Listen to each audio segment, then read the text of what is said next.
Hello, aspirants. Welcome to the UPSC Analyzer and wishing you and your family a very happy, safe, blessed, and prosperous Diwali.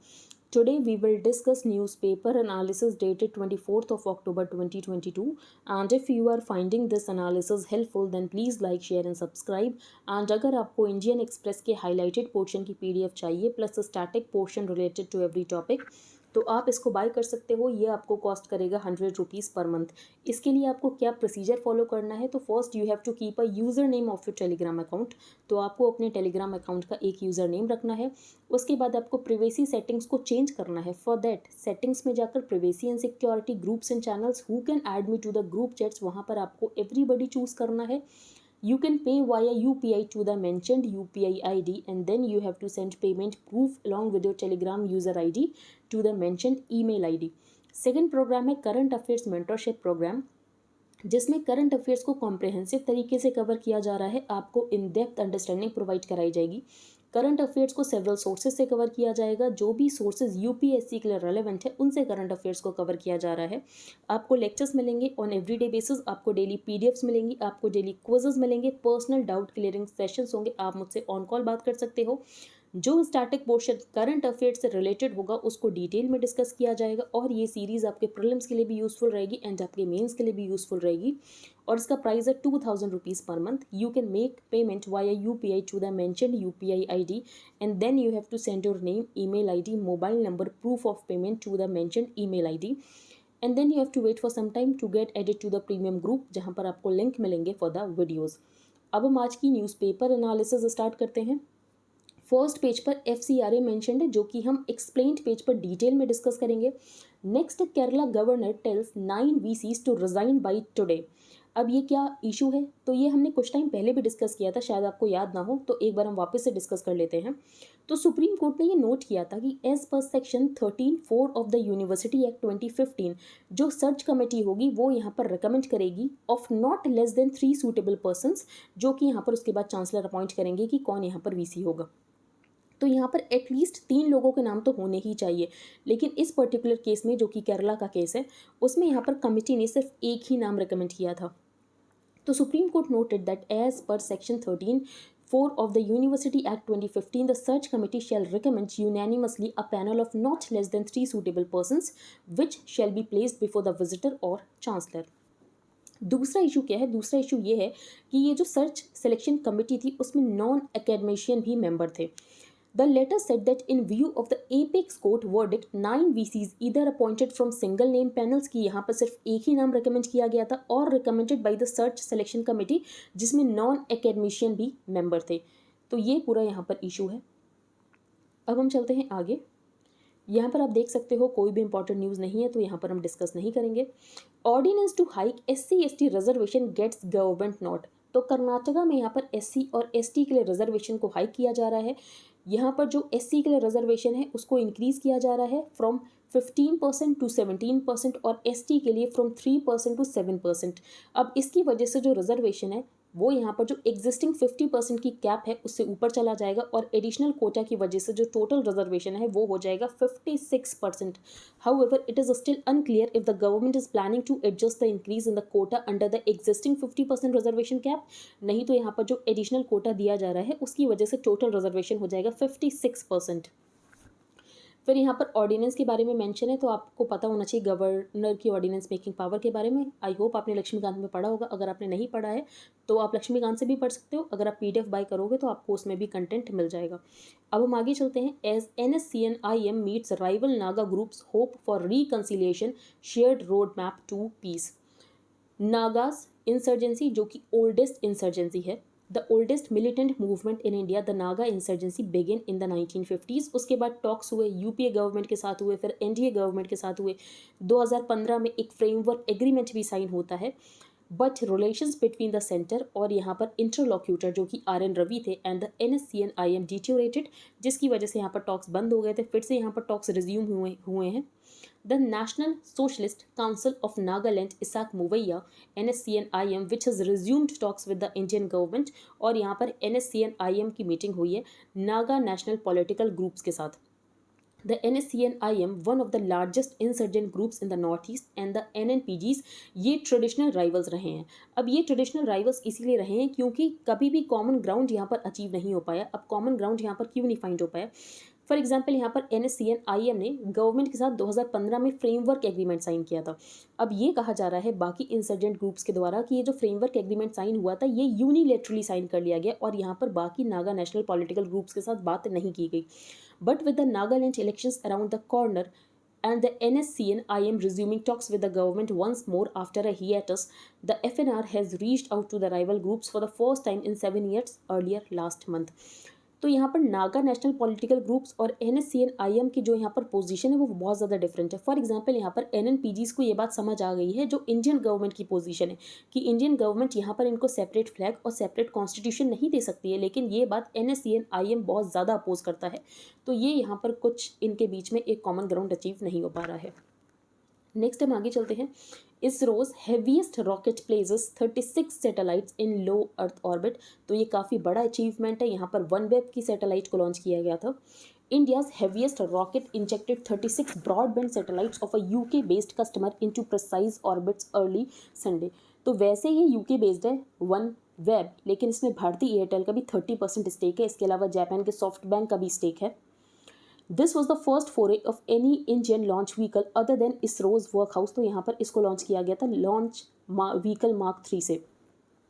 तो हमने 36 satellites launch की है और ऐसा नहीं आपने सुना होगा कि 100 सैटेलाइट्स लॉन्च कर दी, लेकिन ये माइक्रो सैटेलाइट्स नहीं थी. इनका पेलोड था 5.8 ton payload to space, the heaviest payload for the space agency to date. The mission however was not just about कि इंडिया को यहाँ पर कैप्चर करना है कमर्शियल स्पेस सेक्टर को, वो तो हमें करना ही करना है, लेकिन ये हमारी कैपेबिलिटीज़ को भी दर्शाता है. The mission demands the separation of all 36 satellites into the 600 kilometre orbit की बेसिकली यहाँ पर एक सैटेलाइट दूसरे सैटेलाइट से कोलाइड ना हो जाए. तो इन सब बातों का भी ध्यान रखना पड़ता है. फॉर एग्जाम्पल आपने देखा होगा स्टारलिंक में बहुत सारे केसेस आते हैं कि यहाँ पर जो सैटेलाइट है वो बहुत करीब आ गई थी और यहाँ पर कॉलिजन हो सकता था.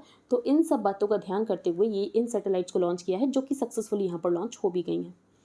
अब हम चलते हैं आगे. नेक्स्ट है वीविंग अ सेफ्टी नेट. तो हमने कुछ टाइम पहले डिस्कस किया था कि कतर में जो इंडिया से लोग काम करने गए थे और वहाँ पर कतर में स्टेडियम का कंस्ट्रक्शन किया गया था क्योंकि फीफा वर्ल्ड कप कतर में होगा. तो वहाँ पर बहुत ज़्यादा लेबर लॉस वायलेशन हुए थे और काफ़ी लोगों की यहाँ पर जान भी चली गई थी.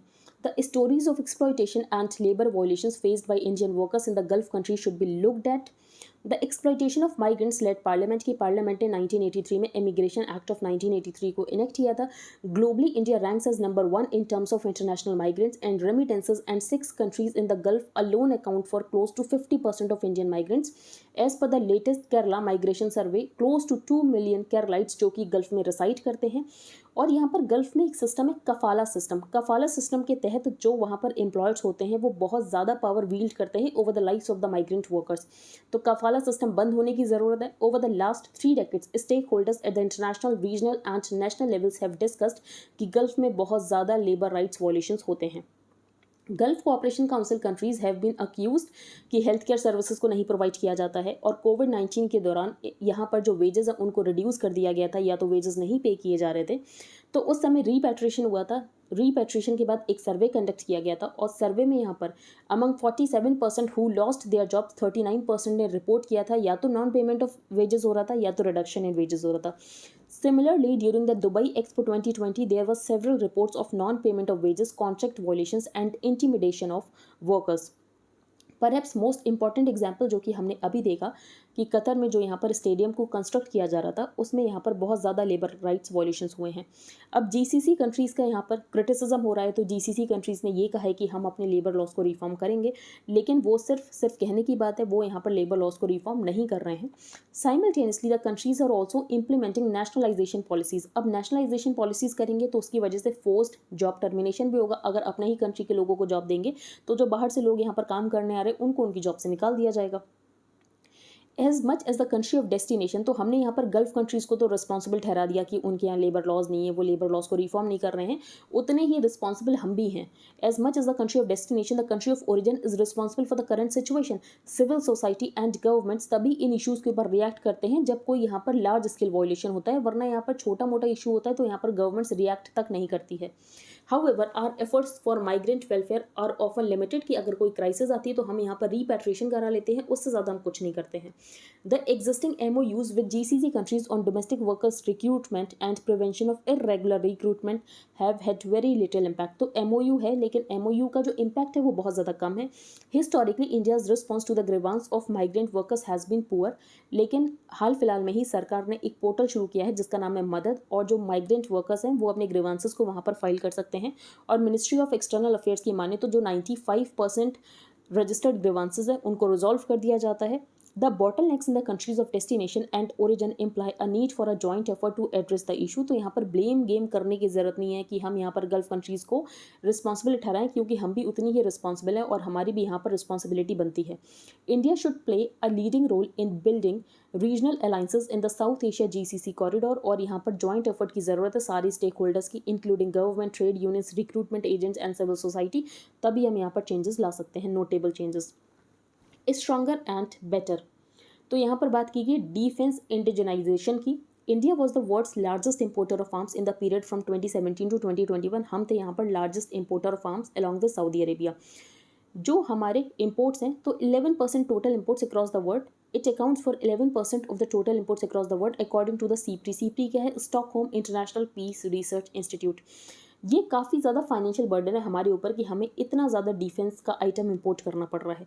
लेकिन जब आपके नेबर्स चाइना और पाकिस्तान जैसे हों तो अब आप कुछ नहीं कर सकते हो, आपको इंपोर्ट करना ही पड़ेगा. या तो आप खुद से बनाओ, तो या तो आपको डिफेंस प्रोडक्शन में आत्मनिर्भर बनना पड़ेगा, या तो आपको इंपोर्ट करना पड़ेगा. तो this is a huge financial burden, but if a difficult neighbourhood makes it inevitable, manufacturing in India and buying from Indian makers is a sound strategic aim which also keeps the money at home. तो यहाँ पर हमें क्या करना चाहिए? हमें यहाँ पर डिफेंस का इंडिजनाइजेशन करना चाहिए, जो कि यहाँ पर सरकार कर भी रही है. China is possibly the second biggest weapon manufacturer in the world after the US, overtaking Russia to reach the spot. और यहाँ पर जो चाइना है वो 5th बिगेस्ट इंपोर्टर है वर्ल्ड का. लेकिन जो यहाँ पर चाइना का प्रोक्योरमेंट है वो काफ़ी कम है. Of course manufacturing weapons is more difficult than making other products, क्योंकि आपको इंटरनेशनल स्टैंडर्ड्स को मैच करना पड़ता है. अब क्या रीजंस कि अभी तक हम डिफेंस को खुद मैन्युफैक्चर नहीं कर पाते हैं? तो insufficient research budgets, closely guarded technologies of foreign manufacturers, deliveries में delay and significantly lack of faith among the end users. तो यहाँ पर जो आर्म्ड फोर्सेज हैं उनका इंडिजीनियस हार्डवेयर में उतना ज़्यादा भरोसा या फेथ नहीं है. डिफेंस एक्सपो 2020 जहाँ पर सिर्फ ओनली इंडिया थीम था, they may have also been forced by the circumstances of the geopolitics. For example, Russia's war in Ukraine और इंडिया की जो न्यूट्रलिटी है led to the abrupt postponement of the international event, जो कि मार्च में schedule होने वाला था. और प्राइम मिनिस्टर नरेंद्र मोदी ने रीट्रेट किया है कि हमारे जो डिफेंस एक्सपोर्ट का टारगेट है 2025 तक वो है $5 billion. State own defence manufacturing companies जैसे कि HAL must now shows 25% of turnover as export. In 2016-17 India के जो आर्म्स एक्सपोर्ट्स थे वो थे $200 मिलियन, और जो कि अब इंक्रीज होकर हो चुके हैं $1.54 billion. India will need a huge infusion of funds into research. तो हमें रिसर्च में फंड्स की ज़रूरत पड़ेगी, मैसिव टेक्नोलॉजिकल स्ट्राइड्स की ज़रूरत पड़ेगी, जीरो एरर क्वालिटी होनी चाहिए, और प्राइवेट सेक्टर के इन्वॉल्वमेंट की भी ज़रूरत है. मोस्ट ऑफ ऑल हमें बैकिंग और सपोर्ट की ज़रूरत है इंडियाज़ आर्म्ड फोर्सेस की. The yearly expansion of A positive list. तो यहाँ पर जो इंडिजनाइजेशन लिस्ट निकाली जाती है कि इन आइटम्स को हम यहाँ पर इंपोर्ट करना बंद करेंगे और हम इनमें होंगे सेल्फ सफिशिएंट. तो अभी रिसेंटली 4th इंडिजनाइजेशन लिस्ट निकाली गई थी जिसमें 101 आइटम्स लिखे गए थे. अब हम चलते हैं next. This Diwali light a lamp with in. तो इलेक्शंस आने वाले हैं हिमाचल प्रदेश और गुजरात के, और फिर यहाँ पर शिवसेना के फैक्शंस की बात की गई है. दोनों ही यहाँ पर क्लेम कर रहे हैं कि वो यहाँ पर रियल शिवसेना है और उनको पार्टी का सिंबल और पार्टी का नाम मिलना चाहिए. रूलिंग पार्टी खुद ही एडमिट करती है कि वो हमेशा इलेक्शन मोड में रहते हैं, और कोई भी ऐसा दिन नहीं जाता है कि कोई ना कोई यहाँ पर रेड फ्लैग ना करे, जो कि डिस्ट्रस्ट चल रहा है हमारी डेमोक्रेसी में. At the heart of the paradox lies this truism. We were supposed to vote once in every 5 years, लेकिन हम हमेशा वोटिंग फेज में रहते हैं. फॉर एग्जाम्पल कभी हम सोशल मीडिया के ऊपर वोट कर रहे हैं, कभी हम व्हाट्सएप फॉरवर्ड कर रहे हैं, कभी हम ट्विटर पर रीट्वीट कर रहे हैं.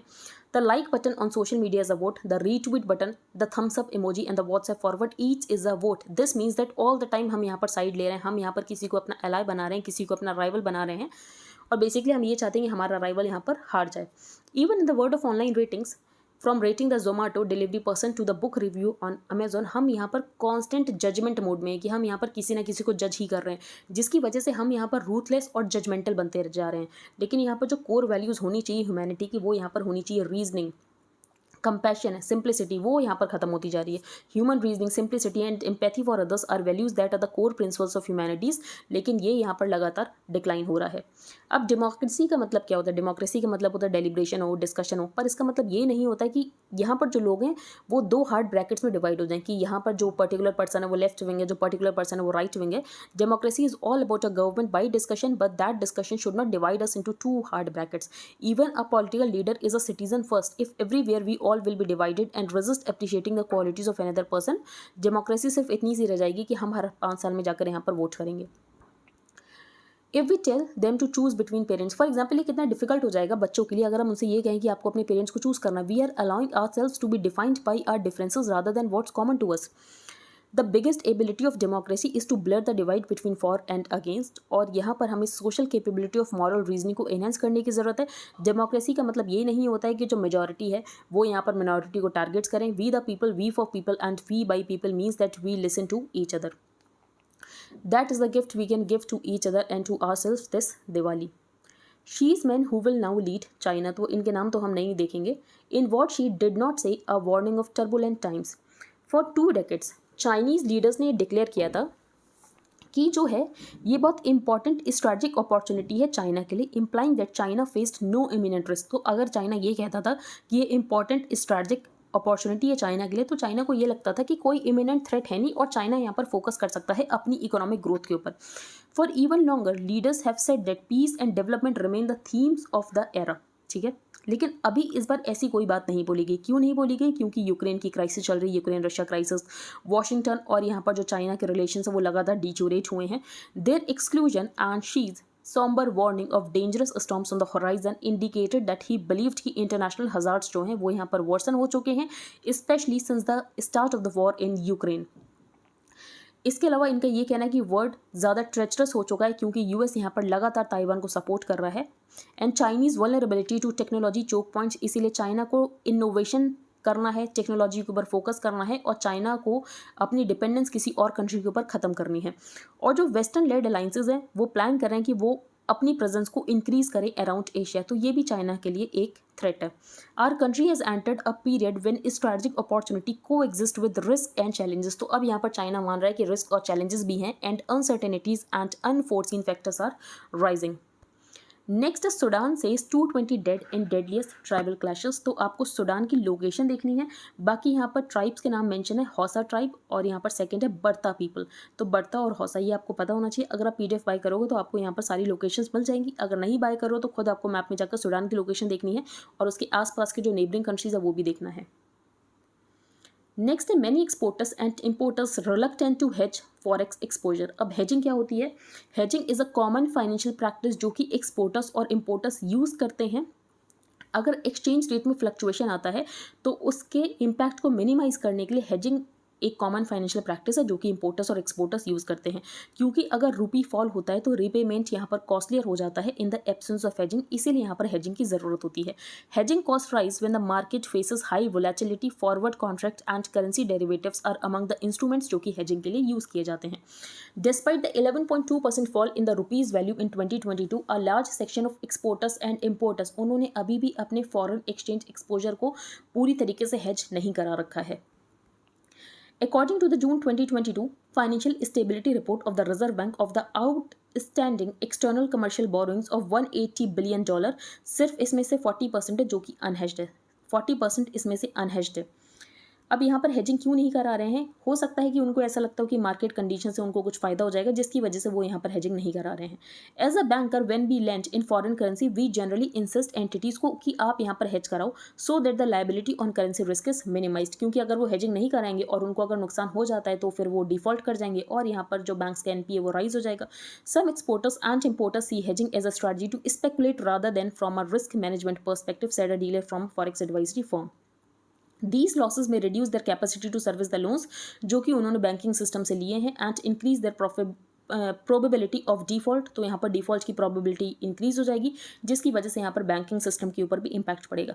Since the movement of currency is dependent on various global factors, it is imperative for exporters and importers कि वो अपने फॉरेक्स एक्सपोजर को पूरी तरीके से हेज कराएं. अब हम चलते हैं यहाँ पर आगे. Online betting ads pop up on social media platforms, MeitY could intervene. तो हमने कुछ टाइम पहले ये डिस्कस किया था कि आई&बी मिनिस्ट्री ने, इंफॉर्मेशन एंड ब्रॉडकास्टिंग मिनिस्ट्री ने एडवाइजरीज जारी की थी to streaming platforms and channels कि आपको ऑनलाइन बेटिंग एड्स नहीं दिखाने हैं। लेकिन ये जो एडवाइजरी है ये यहाँ पर सोशल मीडिया के लिए नहीं जारी की गई थी। तो क्रिएट योर बेटिंग अकाउंट, तो ऐसे आपको पॉपअप्स मिल जाएंगे for example social media websites के ऊपर, फेसबुक के ऊपर, इंस्टाग्राम के ऊपर। These advertisements of online betting and gambling platforms are also prominently displayed across some of the major social media platforms, और ये entire range of the Meta family में आपको मिल जाएंगे, इंस्टाग्राम, फेसबुक, व्हाट्सएप। और यहाँ तक कि जो यूज़र है वो अपना अकाउंट क्रिएट कर सकता है बिना किसी फ़ोन नंबर के, बिना किसी ईमेल आईडी के, क्योंकि ये जो ऑटोमेटेड मैसेजेस होते हैं ये यहाँ पर यूज़र नेम, पासवर्ड सब कुछ जनरेट करके दे देते हैं। To allow people to create accounts for betting without leaving behind a personally identifiable digital trail। तो इसके लिए यहाँ पर इंटरवीन करने की ज़रूरत है मिनिस्ट्री को। तो हो सकता है कि मिनिस्ट्री यहाँ पर जल्द ही इंटरवीन करे। The information and broadcasting ministry had earlier issued advisories for streaming platforms and television channels कि आपको उन एडवर्टीजमेंट्स को नहीं दिखाना है जो कि ऑनलाइन बेटिंग प्लेटफॉर्म्स को प्रमोट करते हैं। लेकिन ऐसी कोई एडवाइजरी सोशल मीडिया प्लेटफॉर्म्स के लिए नहीं आई है। Even as the IT ministry has indicated there is a concern about the trend, और यहाँ पर जल्दी इस इशू में इंटरवीन किया जाएगा। यहाँ पर बात की गई है अनक्लेम्ड अकाउंट्स की। तो जो यहाँ पर अनक्लेम्ड अकाउंट्स होते हैं उनको यहाँ पर सबमिट करना होता है सीनियर सिटीजन्स वेलफेयर फंड में। As per the provisions of Senior Citizens Welfare Fund Rules 2016 notified by the Government of India and a Master Circular dated July 25, 2017 issued by the IRDAI, all insurers who have unclaimed amount of policy holders for a period of more than 10 years, तो ये transfer करना पड़ता है with interest to the senior citizens welfare fund every year. तो ये आपको पता होना चाहिए कि यहाँ पर जो भी अनक्लेम्ड अमाउंट होते हैं पॉलिसी होल्डर्स के for a period of more than 10 years, तो इनको ट्रांसफ़र करना पड़ता है with interest to the SCWF fund. तो अगर एक बार फंड ट्रांसफ़र हो भी गया उसके बाद भी यहाँ पर जो पॉलिसी होल्डर है या जो क्लेमेंट है वो यहाँ पर क्लेम कर सकता है 25 सालों तक। Even after transfer of the unclaimed amounts to the fund, a policy holder और claimant continues to be eligible to claim the unclaimed amounts under their respective policies for a period of up to 25 years. तो fund transfer होने के बाद भी यहाँ पर claim किया जा सकता है। Water nutrients prices reasons for cheer in rabi season. तो MSP को इंक्रीज़ कर दिया गया है सरकार के द्वारा। वाटर भी यहाँ पर अच्छा खासा है क्योंकि अक्टूबर में काफ़ी बारिश हुई जिसकी वजह से यहाँ पर जो ग्राउंड वाटर है वो रिचार्ज हो चुका है।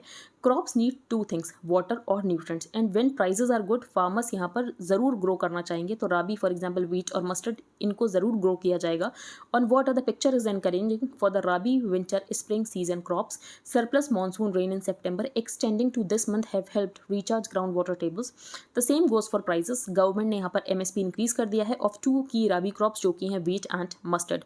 With open market prices ruling above even the new MSPs, तो फार्मर्स के पास यहाँ पर एडेड इंसेंटिव है इन दोनों क्रॉप्स को प्लांट करने के लिए।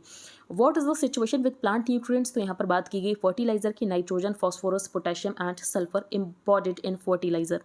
India imports substantial quantities of muriate of potash from Belarus and Russia. तो यूक्रेन में वॉर चल रही है जिसकी वजह से यहाँ पर जो सप्लाईज हैं वो डिस्टर्ब हो गई। India's total MOP imports stood at 5.09 million tons in 2020-2021 which fell to 2.91 million tons in 2021-22। The kharif season was in great this time. अब खारिफ सीजन यहाँ पर क्यों नहीं अच्छा था, क्योंकि जब सोइंग पीरियड था तब यहाँ पर डेफिशिएंट रेनफॉल था, और जब यहाँ पर हार्वेस्टिंग पीरियड था तब बहुत ज़्यादा बारिश होने लग गई थी। Farmers would therefore want to compensate for any kharif losses during the rabi. इसके लिए फर्टिलाइजर डिमांड इंक्रीज होगी। This has to do with the centre heavily subsidising urea and DAP। अब यहाँ पर जो फार्मर्स यूज़ करते हैं वो सही प्रोपोर्शन यूज़ करते हैं फर्टिलाइजर का, और इसके लिए कहीं ना कहीं सरकार की पॉलिसीज़ भी रिस्पॉन्सिबल हैं। For example the MRP of urea is today officially fixed at ₹5628 per ton. There is technically no price control in other fertilisers, लेकिन अगर हम देखें तो अनऑफिशियली यहाँ पर फिक्स्ड है at ₹27,000 for DAP and ₹34,000 for the MOP। अब यहाँ पर जो फार्मर्स को सस्ता दिखेगा फार्मर्स तो वही यूज़ करेंगे। Also, why will farmers pay more for muriate of potash or complexes such as when urea and DAP are retailing much cheaper? तो इसकी वजह से यहाँ पर जो बैलेंस है वो नहीं होता है फर्टिलाइजर का। नेक्स्ट यहाँ पर FCRA क्या होता है? Foreign contribution regulation act. तो फॉरेन से जो कंट्रीब्यूशन आ रहा है उसको रेगुलेट किया जाएगा, नाम से ही समझ आ रहा है। It seeks to regulate the acceptance and utilisation of foreign contribution और foreign hospitality by certain individuals और एसोसिएशंस और कंपनीज, और उनको प्रोहिबिट भी किया जा सकता है सच एक्सेप्टेंस एंड यूटिलाइजेशन अगर ये जो एक्टिविटीज़ हैं ये डेट्रीमेंटल हैं टू द नेशनल इंटरेस्ट। तो FCRA फॉरेन का जो कंट्रीब्यूशन आता है उसको रेगुलेट किया जाता है। The law was enacted during the emergency in 1976, क्योंकि उस समय ये एप्रीहेंशन था कि जो फॉरेन पावर्स हैं वो इंडिया में मनी को पंप कर रहे हैं through independent organization. These concerns had been expressed in parliament as early as 1969 और लॉ यहाँ पर लेकर आया गया था कि रेगुलेट किया जाएगा फॉरेन डोनेशंस को जो कि इंडिविजुअल्स को मिलते हैं या तो एसोसिएशन को मिलते हैं, और ये यहाँ पर इंश्योर किया जाएगा कि यहाँ पर जो भी फॉरेन डोनेशन आ रहे हैं वो यहाँ पर फंक्शन करे in a manner consistent with the values of a sovereign democratic republic और ये डेट्रीमेंटल ना हो हमारे नेशनल इंटरेस्ट के लिए। फिर यहाँ पर एफसीआरए को अमेंड किया जाता है 2010 में, 2020 में वापस अमेंड किया जाता है जो कि सरकार को काफ़ी पावर्स देता है। Provisions of that broadly the FCRA requires कि यहाँ पर कोई भी पर्सन और एनजीओ जो कि फॉरेन डोनेशन को रिसीव करना चाहता है उसको एक्ट के अंदर रजिस्ट्रेशन कराना पड़ेगा और उसको यहाँ पर बैंक अकाउंट खुलवाना पड़ेगा जो कि State Bank of India Delhi में ही होना चाहिए, and to utilise those funds only for the purpose for which they have been received, और जिस पर्पस के लिए यहाँ पर फंड्स को रिसीव किया गया है उसके लिए ये ही उसको यूज़ किया जाएगा। इसके अलावा इन फंड्स को किसी और एनजीओ को ट्रांसफर भी नहीं कर सकते हो। The act prohibits receipt of foreign funds. अब यहाँ पर फॉरेन फंड्स को कौन कौन रिसीव नहीं कर सकता है? Candidates for elections, journalists, newspapers, media broadcast companies, judges and government servants, members of legislature and political parties or their office bearers and organizations of political nature। तो ये लोग यहाँ पर रिसीव नहीं कर सकते हैं foreign funds. They are also required to file annual returns, और यहाँ पर जो फंड्स है उनको ट्रांसफर भी नहीं किया जा सकता है to another NGO. Registration under FCRA. NGOs जिनको फॉरेन फंड्स को रिसीव करना होता है उनको ऑनलाइन यहाँ पर अप्लाई करना होता है एक प्रिस्क्राइब्ड फॉर्मेट में और सारी डॉक्यूमेंटेशन के साथ। FCRA registrations are granted to individuals और associations that have definite cultural, economic, educational, religious and social programmes. तो एमएचए यहाँ पर रिक्वायर्ड होती है कि यहाँ पर अप्रूव करना है या तो एप्लीकेशन को रिजेक्ट करना है 90 दिनों में, और 90 दिनों में यहाँ पर अगर रिजेक्ट या अप्रूव जो भी करना हो, अगर ऐसा नहीं कर पाती है तो एनजीओ को इन्फॉर्म करना पड़ेगा कि क्या रीजंस है। वंस ग्रांटेड जो यहाँ पर एफसीआरए का रजिस्ट्रेशन रहता है वो 5 साल के लिए वैलिड रहता है, और एनजीओज को यहाँ पर अप्लाई करना होता है for renewal within 6 months of the date of expiry of registration, और अगर वो यहाँ पर रिन्यूअल के लिए अप्लाई नहीं करते तो रजिस्ट्रेशन यहाँ पर कैंसिल हो जाता है। The government reserves the right to cancel the FCRA registration. अगर यहाँ पर ये पाया गया कि एनजीओ यहाँ पर एक्ट का वायलेशन कर रहा है, registration can be cancelled for a range of reasons. अभी कौन कौन से रीजंस है? अगर सेंट्रल गवर्नमेंट की ओपिनियन में it is necessary in the public interest की जो सर्टिफिकेट है उसको कैंसिल कर दिया जाए तो सरकार यहाँ पर कैंसिल कर देगी। Once the registration of an NGO is cancelled it is not eligible for re registration for 3 years। तो एक बार अगर रजिस्ट्रेशन कैंसिल कर दिया तो 3 साल तक यहाँ पर री रजिस्ट्रेशन नहीं कराया जा सकता है, और जो भी गवर्नमेंट के ऑर्डर्स हैं उनको हाई कोर्ट में चैलेंज किया जा सकता है। नेक्स्ट है takeaways from शीज congress. The CPC's 20th congress. तो यहाँ पर क्या क्या बातें की गई? तो ग्रेट न्यू स्ट्रगल की बात की गई। The great new struggle requires parties कार्डर की यहाँ पर पार्टी की हिस्ट्री को स्टडी किया जाएगा, इनके रिवॉल्यूशनरी एथोस को रिमेंबर किया जाएगा और इनको अपनी फाइटिंग स्पिरिट के साथ आगे बढ़ना है, और चाइनीज ड्रीम ऑफ नेशनल रीजुवनेशन उसको यहाँ पर अचीव करना है। In his report to the 2017 Congress, she has identified the principal contradiction facing Chinese society। और क्या कॉन्ट्रडिक्शन था कि चाइना में डेवलपमेंट तो हुआ है लेकिन ये डेवलपमेंट जो है वो अनबैलेंस्ड है between unbalanced and inadequate development and the people's ever growing needs for a better life। तो इसके बाद यहाँ पर चाइना ने क्या किया? चाइना ने ये कहा कि हम जीडीपी ग्रोथ के ऊपर ज़्यादा फोकस नहीं करेंगे, हमें यहाँ पर फोकस करना है कि ये जो अनबैलेंस डेवलपमेंट हुआ है इसको कैसे ठीक किया जा सकता है। तो over the past few years the party has tackled this contradiction by moving away from an emphasis on GDP growth rates and undermining the domination of the private sector। The approach was represented by the concept of common prosperity, और इसको यहाँ पर incorporate किया गया party constitution में। तो 2017 में इन्होंने आइडेंटिफाई किया कि चाइनीज सोसाइटी में एक प्रॉब्लम है, वो प्रॉब्लम ये है कि अनबैलेंस्ड और इनएडिक्वेट डेवलपमेंट हुआ है, लेकिन लोगों की यहाँ पर जो नीड है फॉर अ बेटर लाइफ वो लगातार इंक्रीज हो रही है। इसीलिए इन्होंने कहा कि हम जीडीपी के ऊपर फोकस नहीं करेंगे, हम यहाँ पर कॉमन प्रॉस्पेरिटी के ऊपर फोकस करेंगे। The party has thus confirmed its return to a central role in directing the growth and development of the Chinese economy. The stress on greater self reliance. तो यहाँ पर सेल्फ रिलायंस के ऊपर focus किया जाएगा, science और technology में China को स्ट्रेंथन किया जाएगा, and suggest increasing concerns about the impact of the international environment on China's economic ambitions।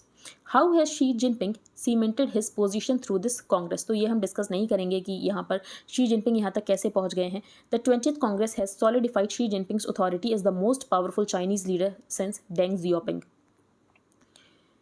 The powerful central military commission, जिसको कि यहाँ पर शी हेड करते हैं क्योंकि वो इसके चेयरमैन है, a more important position than president of the People's Republic of China, और इसमें सारे शी जिनपिंग के ही लॉयलिस्ट हैं।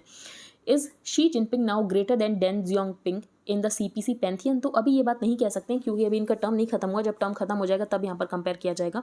शीज challenges are very different from those जो कि यहाँ पर डैंग जियोपिंग या माओ जेडोंग ने फेस किए थे। फॉर एग्जाम्पल चाइनीज इकोनॉमी यहाँ पर डोलड्रम्स में चल रही है, जीरो कोविड स्ट्रैटेजी, फिर यहाँ पर ट्रेड वॉर का इम्पैक्ट, उसके बाद यहाँ पर यूनाइटेड स्टेट्स के साथ रिलेशंस लगातार डिटोरेट हो रहे हैं, इंटरनेशनल इन्वायरमेंट में एक वॉर चल रही है, but it is also no longer the weak economy of Mao's time और the one slowly finding its feet during Deng's. तो उस समय यहाँ पर सब कुछ डिफरेंट था, आज यहाँ पर शी जिनपिंग की एरा में चाइना पूरी तरीके से डिफरेंट है। अब क्या यहाँ पर जो चाइना की कम्युनिस्ट पार्टी है, क्या उसमें फैक्शंस है? ऑफ कोर्स उसमें फैक्शंस है, हर पार्टी में फैक्शंस होते हैं, और अगर कोई ऑथोरिटेरियन गवर्नमेंट होती है उसमें पार्टी में फैक्शन होना बहुत ज़रूरी होता है। However factions are necessary especially in non democratic system और one party states as a way of obtaining feedback और generating discussion important policy decisions के ऊपर। इसीलिए कोई ऑथोरिटेरियन कंट्री होता है जहाँ पर सिर्फ वन पार्टी सिस्टम है, तो वहाँ पर फैक्शनिज्म होना चाहिए, वो उस कंट्री के लिए ही बेनिफिट पहुँचाता है। He nevertheless continues to face challenges on the economic front. It is therefore likely that new factions will now emerge based not on political opposition, but यहाँ पर जो शी जिनपिंग की इकोनॉमिक पॉलिसीज है उसके regarding यहाँ पर factionalism हमें देखने को मिल सकता है। What can India expect? तो इंडिया यहाँ पर कुछ डिफरेंट एक्सपेक्ट नहीं कर सकता, जो कि पहले चल रहा था वैसे ही चलेगा। Very little is likely to change in the current state of India China relations with New Delhi insisting on a resolution of the situation in eastern Ladakh. तो यहाँ पर इंडिया का ये कहना है कि बाइलेटरल रिलेशंस तभी रिवाइव हो सकते हैं जब बॉर्डर के ऊपर पीस रहेगा। Next, a national credit framework, how credit systems in school will work. School students will soon be able to earn credit from classroom learning and extracurricular activity, जो कि डिपॉजिट हो जाएगा एक बैंक में, much like the system जो कि follow होता है कॉलेजेस और यूनिवर्सिटी में। The policy to integrate this credit system, the draft National Credit Framework, जो कि पब्लिक डोमेन में रखा गया बाय द एजुकेशन मिनिस्टर, और इसको यहाँ पर ड्राफ्ट किया गया है by a 11 member committee headed by National Council of Vocational Education and Training chairperson. What are credits in education? तो बेसिकली ये यहाँ पर क्या है, ये रिकॉग्निशन है that a learner has completed a prior course of learning corresponding to a qualification at a given level. ये यहाँ पर लर्निंग आउटकम को क्वांटिफाई करता है। क्रेडिट सिस्टम यहाँ पर कैसे काम करेगा? तो चॉइस बेस्ड क्रेडिट सिस्टम में यहाँ पर स्टूडेंट को एक सर्टेन नंबर ऑफ क्रेडिट्स को अर्न करना पड़ेगा for completing a degree. While doing so it offers them the opportunity कि वो यहाँ पर मिक्स और मैच कर सकते हैं वाइड वैरायटी ऑफ कोर्सेज को, जिसकी वजह से यहाँ पर इंटर डिसिप्लिनरी और इंट्रा डिसिप्लिनरी एजुकेशन इनेबल होगी। This is not possible under the conventional marks और परसेंटेज बेस्ड इवैल्यूएशन सिस्टम। तो जो यहाँ पर यूनिवर्सिटीज़ में चल रहा है चॉइस बेस्ड क्रेडिट सिस्टम, इसमें क्या है कि यहाँ पर पर्टिकुलर स्टूडेंट को एक सर्टेन नंबर ऑफ क्रेडिट्स को अर्न करना पड़ता है, जो कि वो यहाँ पर कैसे भी अर्न कर सकता है, इंटर डिसिप्लिनरी एजुकेशन करके भी अर्न कर सकता है। तो यूजीसी यहाँ पर एनकरेज कर रही है कि जो 4 ईयर अंडर ग्रेजुएट प्रोग्राम होगा उसमें मल्टीपल एंट्री और एग्जिट ऑप्शंस होंगे। ये तभी फीजिबल हो पाएगा जब यहाँ पर क्रेडिट बेस्ड सिस्टम हो। Simply put it offers flexibility in choosing courses and the option कि आप यहाँ पर कोर्सेज को मिडवे में भी चेंज कर सकते हो। इसके अलावा अगर आपने ब्रेक ले लिया है तो उसके बाद आपका ईयर वेस्ट नहीं होगा, जो भी आपने एजुकेशन किया वापस से री एंटर भी कर सकते हो। The students can digitally deposit their credits in the academic bank of credits which in some way works like a commercial bank. What are credit frameworks and how is the NCRF different from the existing framework? तो जो proposed NCRF है वो यहाँ पर सारे frameworks को एक umbrella के अंदर लेकर आना चाहता है। It also brings the entire school education system under the ambit of credits for the first time. इसके अलावा स्किल और वोकेशनल एजुकेशन को भी कवर किया जाएगा। How long will the credits remain valid? तो ये क्रेडिट 7 साल के लिए वैलिड रहेंगे। According to the UGC regulations notified in July 2021, the credit shall remain valid for a maximum of 7 years. What are the highlights of the NCRF? तो अगर यहाँ पर ये इम्प्लीमेंट हो जाता है तो ये स्कूल एजुकेशन सेक्टर को पूरी तरीके से चेंज कर देगा। All the provisions of the credit system will also be available to school students. A student shall have to earn at least 40 credits for completing a year of school education। इसका मतलब ये 1200 hours of notional learning arts होने चाहिए। Notional learning arts का मतलब ये होता है कि सिर्फ यहाँ पर एकेडमिक नहीं होना चाहिए, एक्स्ट्रा करिकुलर एक्टिविटीज़ को भी यहाँ पर काउंट किया जाएगा। For example sports, yoga, performing arts, music, social work, NCC सब कुछ यहाँ पर काउंट किया जाएगा। How will the credit points B obtained? तो यहाँ पर ये प्रोसेस बताया गया है कि क्रेडिट पॉइंट्स को कैसे ऑब्टेन किया जाएगा, वो हम डिस्कस नहीं करेंगे। एक बार हम रिवाइज कर लेते हैं जो भी हमने रीच किया। तो अब हम रिवाइज करते हैं। फर्स्ट पेज पर हमने डिस्कस किया था section 13(4) of the university act 2015। तो सर्च कमेटी को यहाँ पर रिकमेंड करना होता है unanimously a panel of not less than 3 suitable persons, और जो कि प्लेस किया जाएगा बिफोर द विजिटर चांसलर। पर केरला के केस में यहाँ पर सिर्फ एक ही पर्सन का नाम जो है वो रिकमेंड किया गया था, और इसके अलावा यहाँ पर जो सर्च कम सिलेक्शन कमेटी में मेंबर्स थे उसमें नॉन एकेडमिशियन भी मेंबर्स की तरह थे। फिर हमने यहाँ पर डिस्कस किया था कर्नाटका में SC और ST के रिजर्वेशन को इंक्रीज़ किया गया है। प्रॉब्लम ये है कि ये यहाँ पर 50% की लिमिट को ब्रीच कर देगा और रिजर्वेशन इंक्रीज होकर हो जाएगा 56%। NSC एंड IM ने टॉक्स स्टार्ट कर दिए with Naga national political groups, और यहाँ पर एक कॉमन ग्राउंड को अचीव करने की कोशिश की जाएगी। NSC एंड IM के साथ सरकार का 2015 में एक फ्रेमवर्क एग्रीमेंट साइन हुआ था और यहाँ पर जो NSC एंड IIM की डिमांड है वो ये है कि इनको सेपरेट फ्लैग और कॉन्स्टिट्यूशन चाहिए। सरकार का ये कहना है कि हम आपको सेपरेट फ्लैग और कॉन्स्टिट्यूशन नहीं दे सकते हैं। ISRO's heaviest rocket places 36 satellites in low earth orbit, तो वन वेब की सैटेलाइट को यहाँ पर लॉन्च किया गया है। और बाकी यहाँ पर कमर्शियल स्पेस सेक्टर जो है उसका सिर्फ हम 2% कॉन्ट्रीब्यूट करते हैं, तो एटलीस्ट वो शेयर हमारा इंक्रीज होना चाहिए। नेक्स्ट है वीविंग अ सेफ्टी नेट। तो यहाँ पर इंडिया से कतर में लोग काम करने गए थे और जो कतर का स्टेडियम उसको कंस्ट्रक्ट किया गया था, लेकिन उसमें काफ़ी लोगों की हमारी जान भी चली गई। तो इसका मतलब ये है कि गल्फ कंट्रीज़ में जो यहाँ पर लेबर लॉज हैं वो काफ़ी ज़्यादा वीक है। फिर यहाँ पर गल्फ कंट्रीज़ में बात की गई है कफाला सिस्टम की। कफाला सिस्टम जो है वो एम्प्लॉयर्स को बहुत ज़्यादा पावर देता है over the lifes of the migrant workers.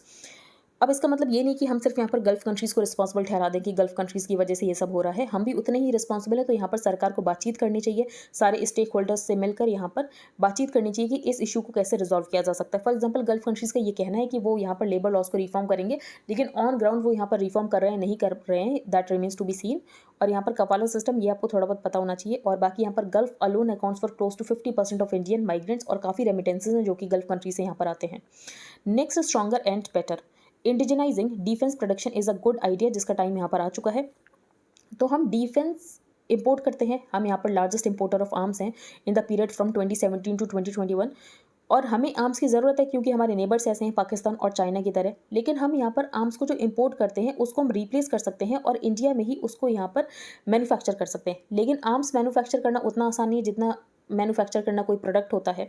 तो इसके लिए आपको यहाँ पर रिसर्च एंड डेवलपमेंट में फंड्स देने पड़ेंगे, इंक्रीज़ करना पड़ेगा। इसके अलावा यहाँ पर जो भरोसा है खुद की आर्म फोर्सेस का इंडिजिनस हार्डवेयर के ऊपर, उसको किसी तरह इंक्रीज़ करना पड़ेगा। तो ये सब यहाँ पर करने की ज़रूरत है। बाकी यहाँ पर सरकार का टारगेट ये है कि हमें 2025 तक $5 बिलियन के डिफेंस एक्सपोर्ट्स करने हैं, जो कि हो सकता है कि हम अचीव कर लें और इस टारगेट को हम आगे भी निकल जाएं इस टारगेट से। तो India will need a huge infusion of funds into research, massive technological strides, zero error quality and the involvement of the private sector. Most of it will need the backing and support of India's armed forces. सरकार indigenisation list भी निकालती है, अभी 4th निकाली थी recently, कि हम इन items को over a period of time import करना बंद कर देंगे और हम इसको इंडिया में ही मैन्युफैक्चर करेंगे। नेक्स्ट हमने यहाँ पर डिस्कस किया था 2 ट्राइब्स के नाम, जो कि हैं हौसा एंड परता। हेजिंग क्या होता है? It is a common financial practice जो कि एक्सपोर्टर्स और इंपोर्टर्स यूज़ करते हैं unpredictable fluctuations in exchange rate के इम्पैक्ट को मिनिमाइज करने के लिए। तो हेजिंग आपको पता होना चाहिए हेजिंग क्या होता है। फिर यहाँ पर हमने डिस्कस किया था कि जो भी अनक्लेम्ड अमाउंट्स होते हैं पॉलिसी होल्डर्स के और उसको 10 साल से ज़्यादा का टाइम हो जाता है, तो उसको ट्रांसफ़र कर दिया जाता है with interest to the senior citizens welfare fund every year. लेकिन यहाँ पर ट्रांसफ़र होने के बाद भी जो पॉलिसी होल्डर्स है और जो क्लेमेंट है वो कंटिन्यू कर सकते हैं क्लेम करना उसको, और ये 25 साल तक क्लेम कर सकते हैं। तो even after transfer of the unclaimed amounts to the fund, a policy holders और claimant continues to be eligible to claim the unclaimed amounts under their respective policies for a period of 25 years.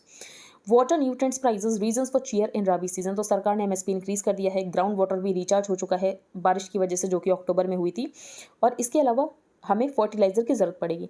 अब fertiliser के prices, इसके लिए सरकार भी कुछ हद तक रिस्पॉन्सिबल है, जिसकी वजह से यहाँ पर जो फार्मर्स हैं वो यहाँ पर ज़्यादा यूज़ करते हैं यूरिया और डैप यहाँ पर, और म्यूरेट ऑफ पोटाश को यूज़ नहीं करते हैं। तो यहाँ पर यही बात बताई गई है। Next, takeaways from शीज Congress. तो यहाँ पर 2017 में शी ने आइडेंटिफाई किया था कि जो प्रिंसिपल कॉन्ट्रडिक्शन है चाइनीज सोसाइटी में वो ये है कि अनबैलेंस्ड और इनएडिक्वेट डेवलपमेंट है। तो उसके लिए यहाँ पर सरकार का ये था कि सरकार यहाँ पर ज़्यादा कमांड करेगी इकोनॉमी के ऊपर, और ये जो इनएडिक्वेट डेवलपमेंट है इसको ठीक किया जाएगा। तो यहाँ पर ये कहा गया था कि जीडीपी ग्रोथ के ऊपर ज़्यादा फोकस नहीं किया जाएगा और प्राइवेट सेक्टर की डोमिनेशन को अंडरमाइन किया गया था, and undermining the domination of the private sector. और यहाँ पर अप्रोच ये थी कि हमें कॉमन प्रॉस्पेरिटी को अचीव करना है। Is Xi Jinping now greater than Deng Xiaoping in the CPC pantheon? तो ये तो हम अभी नहीं बता सकते कि वो ग्रेटर है नहीं है, क्योंकि आज के चैलेंजेस बहुत डिफरेंट है जो कि डेन जियोपिंग और माओ जेडोंग के टाइम पर थे। यहाँ पर एफसीआरए के बारे में बताया गया, फॉरेन कंट्रीब्यूशन रेगुलेशन एक्ट। तो जो फॉरेन कंट्रीब्यूशन आता है उसको रेगुलेट करता है, उसके लिए एफसीआरए बनाया गया। It regulate the acceptance and utilisation of foreign funds for any activities की कहीं कोई एक्टिविटीज़ यहाँ पर डेट्रीमेंटल तो नहीं है टू द नेशनल इंटरेस्ट। तो पहले इसको 1976 में लाया गया था, 2010 में इसमें अमेंडमेंट किया जाता है, 2020 में इसमें अमेंडमेंट किया जाता है, और हर बार यहाँ पर जो सरकार का कंट्रोल है वो लगातार बढ़ाया जाता है। Provisions of the act, FCRA request every person और एनजीओ जो कि यहाँ पर फॉरेन डोनेशंस को रिसीव करना चाहता है उसको इस एक्ट के तहत रजिस्टर कराना पड़ेगा और state Bank of India Delhi में अपना अकाउंट खुलवाना पड़ेगा। और इसके अलावा जिस काम के लिए फंड्स को लिया जा रहा है उस काम के लिए ही फंड्स को यूज़ करना होगा और किसी दूसरे एनजीओ को फंड्स ट्रांसफर नहीं कर सकते हैं। कौन कौन यहाँ पर फॉरेन फंडिंग रिसीव नहीं कर सकता है? तो candidates for elections, journalist, newspaper and media broadcast companies, जजेस and government servants, members of legislature and political parties or their office bearers and organizations of political nature. Registrations under FCRA, तो यहाँ पर पूरा डॉक्यूमेंटेशन के साथ registration कराना होता है और यहाँ पर 90 दिनों का समय होता है, या तो रिजेक्ट हो जाए एप्लीकेशन या तो एक्सेप्ट हो जाए।